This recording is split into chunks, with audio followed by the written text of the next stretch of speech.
Welcome back for another deep dive with us. Today we're going deep into AI deepfakes and cybercrime. Ooh, that sounds exciting. It is going to be a wild ride, I think. Okay. So you might already know about all the dangers that deepfakes can pose. Right. But today we're going to go beyond just hypothetical situations, like Yeah. what could happen, because we have some intrigue hmm from a lawsuit that Microsoft filed against the cybercrime group Okay. called Storm 2139. Interesting. So this is real world stuff. Real world stuff, exactly. Yeah. And This is great because we get like this rare glimpse behind the curtain of yes, how these operations actually work. yeah, It's not just like some lone wolf hacker in a basement. right. This is a global network of Yeah, creators, providers, and users yeah. all profiting from this illicit technology. And what makes it even more interesting is that Microsoft's legal action, it seems like, Uh, oh, caused some drama within the group itself, oh, so there's infighting. like infighting and finger pointing. Oh, wow. Yeah, so we're going to be using court documents and news reports to kind of paint a picture of this whole operation. Awesome. So, This is a prime example of how the landscape of cybercrime is evolving. yeah, It's not just about stealing data anymore. yeah. It's about exploiting cutting-edge technology for profit and chaos. Okay, so let's start by getting a little more specific. Okay. First off, for anyone who might not be totally up to speed, Yeah. what exactly is a deepfake and why should we care?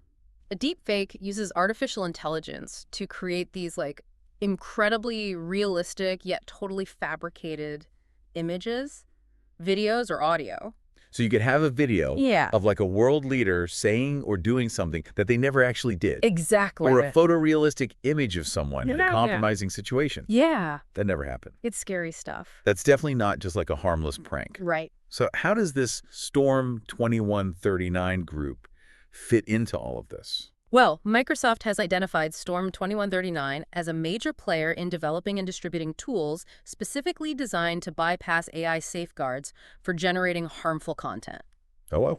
And we're not talking about a small-time operation here. Right. This is a group with global reach. Yeah, we're talking key members operating in Iran, the UK, Hong Kong, and Vietnam.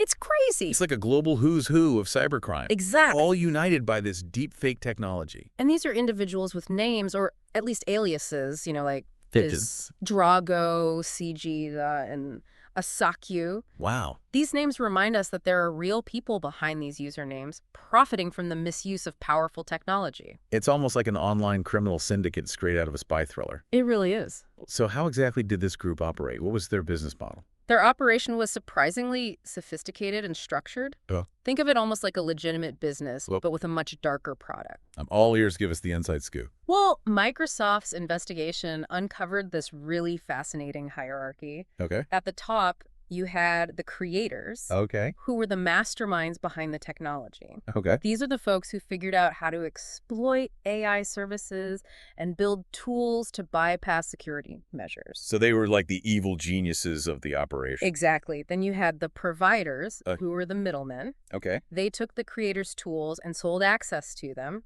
along with instructions on how to create harmful deepfakes. So it's almost like they created this black market for deepfake technology. Precisely. And finally, you had the users at the bottom of the pyramid. Okay. These were the individuals who used the tools and instructions to generate the actual deepfakes. So you have this entire ecosystem, this network, dedicated to producing and disseminating harmful content fueled by AI. It's a scary thought. Did they manage to make a profit from this operation? That's the thing. This wasn't just some hobby for them. They Uh-huh. were charging for access to their tools and expertise. It was a money-making scheme that preyed on people's vulnerabilities and the power of this new technology. It sounds like they were pretty good at flying under the radar. So how did Microsoft even catch wind of this whole operation in the first place? Well, it seems like they were already investigating the misuse of their AI services, Okay. and eventually they filed a lawsuit against Storm 2139 in December 2024. Oh.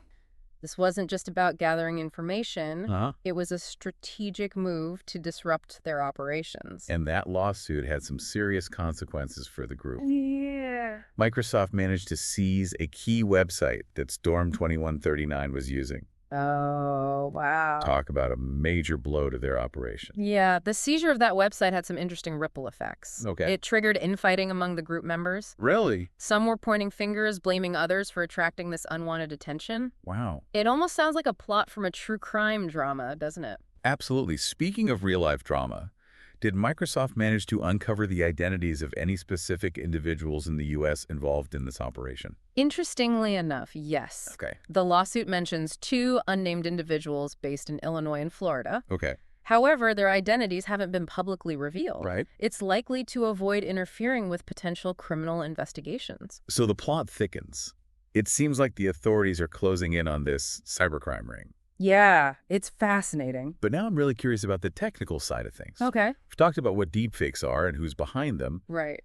but how are they actually made? Is it some super secret, complicated process that only tech wizards can understand? The process is certainly complex, but the tools and techniques are becoming increasingly accessible, which is part of the problem. Right. At its core, deepfake technology relies on something called a generative adversarial network, or GAN for short. Okay. I've heard of JANs, Yeah. but I'm not exactly a tech expert. Can you break it down for us in a way that even I can understand? Imagine two AI algorithms locked in a constant battle. Okay. One algorithm, the generator, creates the fake images or videos. Okay. The other, the discriminator, tries to spot the fakes. Interesting. It's like a never-ending game of cat and mouse where the generator keeps getting better at creating realistic fakes and the discriminator keeps getting better at detecting them. So it's like this constant feedback loop where they're both pushing each other to improve. Exactly. This process goes on until the generator is producing content that's practically indistinguishable from real life. Wow. That's pretty incredible, Yeah. but also a little unsettling. What kind of data do these algorithms need to work their magic? They need a massive amount of data, particularly images or videos of the person they're trying to impersonate. Okay. The more data they have, the more convincing the deepfake will be. So are we talking about hours of video footage, candid photos? What kind of stuff are we talking about? All of the above, really, and this is where things get interesting and a little bit scary. With the rise of social media, there's a vast ocean of publicly available data that can be scraped and used to train these algorithms. Oh, wow.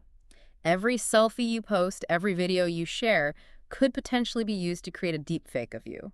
That's a thought that makes you want to double-check your privacy settings, right? For sure. But I'm still a bit confused. We've talked about AI safeguards. Right. But if those are in place, how were groups like Storm 2139 able to bypass them?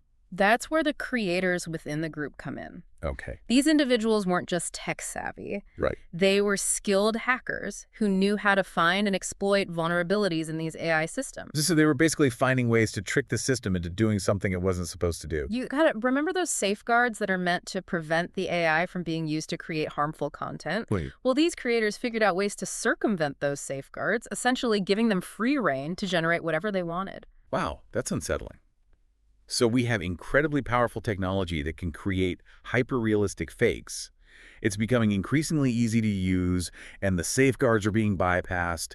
Where do we even go from here? Cases like Microsoft versus Storm 2139 are so important because they expose the vulnerabilities, the methods, and the players involved. Okay. This knowledge is crucial for finding solutions and protecting ourselves. That makes sense. It feels like the more we understand how this technology is being misused, the better equipped we'll be to fight back. But for our listeners who might be feeling a little overwhelmed by all of this, what's the key takeaway? What can they do with this information? This case is a wake-up call. It's a reminder that AI, like any powerful tool, has the potential for both good and bad. Right. Right now, it feels like we're in a race against time to make sure the good outweighs the bad. Okay, so it's a serious issue, but we're not powerless. What concrete steps can we take as individuals, as a society, to guide AI in the right direction? What does that even look like? That's a great question, and it's something we'll be exploring further after we take a moment to catch our breath. Yeah. We'll be diving into the ethical considerations, the current regulatory landscape, and what the future might hold for AI in a world where deepfakes are becoming increasingly common. Stay tuned. Sounds good.